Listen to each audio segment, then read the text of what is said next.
नमस्कार मुलांनो. तोत्तोचान आता मोठी होत चाललेली आहे आणि त्याच वेळी त्यांच्या तिथे एक देऊळ असतं आणि त्या देवळामध्ये भरते जत्रा. हो, हो. अहो जपानमध्ये जत्रा. आता तुम्हाला वाटेल जपानमध्ये जत्रा? तर आता पालक हो, तुम्ही याचा अभ्यास करा, की जपानी लोकं कुठला धर्म पाळतात? आपल्याला माहिती आहे, की आपले गौतम बुद्ध गेले होते जपानला. पण त्याच्या अगोदर त्यांचा जो स्वतःचा धर्म होता, त्याची ही देवी असते. त्या देवीचं नाव असतं बेंटेन. ही देवी सौंदर्य आणि संगीत ह्याची देवी असते बरं का. त्यामुळे तिची जी जत्रा असते, तिथे आपल्या जत्रेसारखीच मजा असते बरं का, की एक ठिकाणी असं मुलांसाठी खास एक ठिकाण असतं, जिथे तुम्ही रिंगा टाका आणि ची रिंग कशावर पडेल, मग ते तुम्हाला मिळेल. साबण असतात, चॉकलेट असतात, अमुक असतात, सगळं असतं की नाही. वेगळ्या-वेगळ्या रंगाच्या बांगड्या असतात, वेगवेगळ्या रंगाचे स्कार्फ, कपडे ठेवलेले असतात. अशी खूप मजा-मजा असते. एक जादूगार जादू करत असतो. एक माणूस असतो, तो काच खाऊन दाखवत असतो लोकांना आणि असतात तिथे आरसे, ज्याच्यात तुम्ही जाडे दिसता, बारीक दिसता, उंच दिसता, ठेंगू दिसता. अरे, तोत्तोचानची तर मजा विचारूच नका. इकडून-तिकडे हे करायचे, हे करायचे, हे करायचे. सगळं करता-करता तिला अगदी भुई थोडी पडते. आई-बाबांना सुद्धा खूप मजा येते. आई-बाबा म्हणतात, "वाह, वाह, वाह! तोत्तोचानला खूप मजा येते." त्यामुळे सगळीजण चाललेली असतात.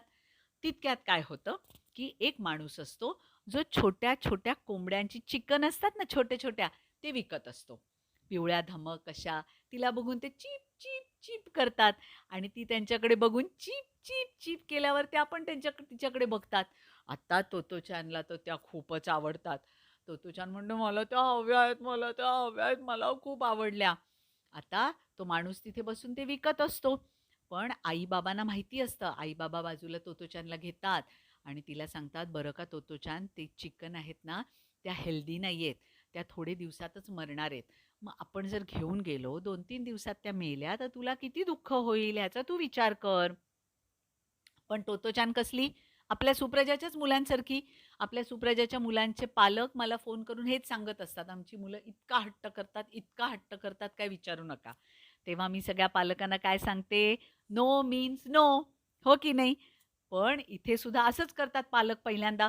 नो मीन्स नो म्हणून तिला तिकडनं घेऊन जातात. इतर गोष्टी दाखवतात. पण तोत्तोचान कसली ऐकायला? ती तुमच्यासारखीच असते मुलांनो. रडायला लागते जोर-जोरात, "मला तर पाहिजे, मला तर पाहिजे चिकन. तुम्ही मला म्हटलं होतं, की तुम्ही मला काहीतरी घेऊन देणार, काहीतरी घेऊन देणार आणि आता तुम्ही म्हणता मी काहीतरी घेऊन देणार नाही. तुम्ही वचन नाही पाळत आहे." मग शेवटी पालक म्हणतात, "नाहीतरी हिला काहीतरी घेऊन द्यायचं. घेऊन देऊया, तिलाच अनुभव येईल. त्यांनी नाहीतरी तिला वचन दिलेलं असतं, की आम्ही तुला काहीतरी घेऊन देऊ." म्हणतात, "ठीक आहे." म्हणून त्या माणसाकडनं 2 चिकन विकत घेतात आणि घरी येतात. घरी आल्यानंतर आई तिला छानपैकी एक बॉक्स देते. त्या बॉक्समध्ये तू चिकन ठेव.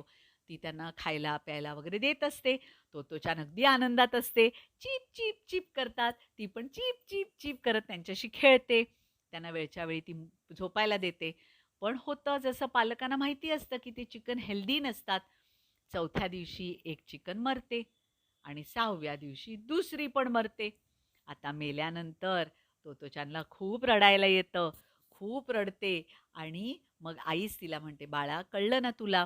आई-बाबांचं का ऐकायचं हे एक गोष्ट, पण दुसरी गोष्ट आज आपल्या आयुष्यामधलं काहीतरी एक वस्तू गेली, त्याच्यानंतर काय दुःख होतं, ह्याचा पण तुला अनुभव आला ना बाळा." त्यामुळे पालक, आई आणि बाबा मुलीला अशा प्रकारे शिकवतात, की लॉस पण आला तरीसुद्धा कसं आपण त्या क्षणी सुद्धा न डगमगता छानपैकी राहावं. मग आई तोत्तोचानला मदत करते आणि दोघी जणी मिळून त्यांच्या गार्डनमध्ये एक छोटासा खड्डा बनवतात आणि त्या खड्ड्यामध्ये ती जी चिकनची पिल्लं असतात त्यांना पुरून टाकतात. तोत्तोचान तिथे एक फूल लावते आणि मग त्या कायम त्या चिकनची आठवण अनेक वेळा करते. परत-परत जेव्हा कधी पण ती जत्रा आली, की तिला त्या चिकनची खूप आठवण येते. पण मुलांनो, एक लक्षात ठेवा, हट्ट आई-बाबांकडे करू नका. आई-बाबांना जास्त कळतं तुमच्या हिताचं काय आणि तुम्हाला काय द्यावं आणि काय न द्यावं. त्यामुळे आता तुम्ही वचन द्या बघू, की तुम्ही पालकांचं सगळं ऐकणार. हां? ही गोष्ट तुम्हाला कशी वाटली ते आम्हाला अवश्य सांगा. आमचा चॅनल लाईक करा, सबस्क्राईब करा. आपल्या मित्रपरिवाराला सुद्धा सांगा आणि तुम्हाला काही प्रश्न असतील तर आम्हाला आपल्या ग्रुपमध्ये सुद्धा विचारा. आपल्या ग्रुपबद्दल सुद्धा तुमच्या मित्रांना अवश्य सांगा. टाटा.